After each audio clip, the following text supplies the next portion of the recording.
কিছুর বিনিময়ে। ফলমূল খেয়ে মানুষ এখন আর পুষ্টি নয়, আতঙ্কের মধ্যে থাকে। নষ্ট হচ্ছে অন্য ভারসাম্য। মধুপুরের জাঙ্গালিয়া গ্রামের কৃষক আব্দুল হাকিম কলা আনারসের পাশাপাশি মৌ চাষ করে সে। আগে 7 থেকে 8টি বাক্সে মৌ চাষ করলেও এখন আছে মাত্র একটি। তার কারণ নাকি আনারস আর কলায় ব্যবহার করা রাসায়নিক। ওইটা ওই যে বিষাক্ত বিষ, ওই মাছিটাই এসে মানে শেষে মারা যায়। আগে দর্শনধারী পরে গুণবিচারী।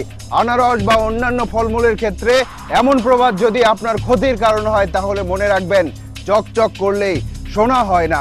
কিন্তু বেছে নেয়ার এমন সুযোগ আসলেই আপনার সামনে আছে কিনা সেটাই বড় প্রশ্ন।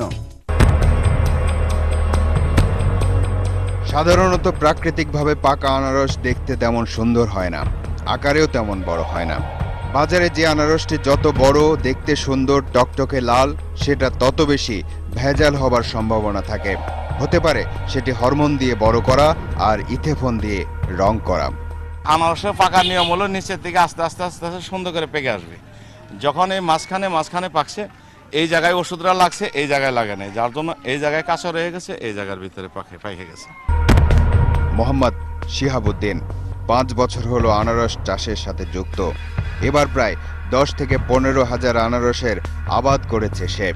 তার বাগানেও আনারস বড় করার এবং পাকানোর রাসায়নিক ব্যবহার করা হয়, কিন্তু তার মাঝেও আলাদা কয়েকটি সারি আছে যেগুলোতে কোনো রাসায়নিক ব্যবহার করে না সে।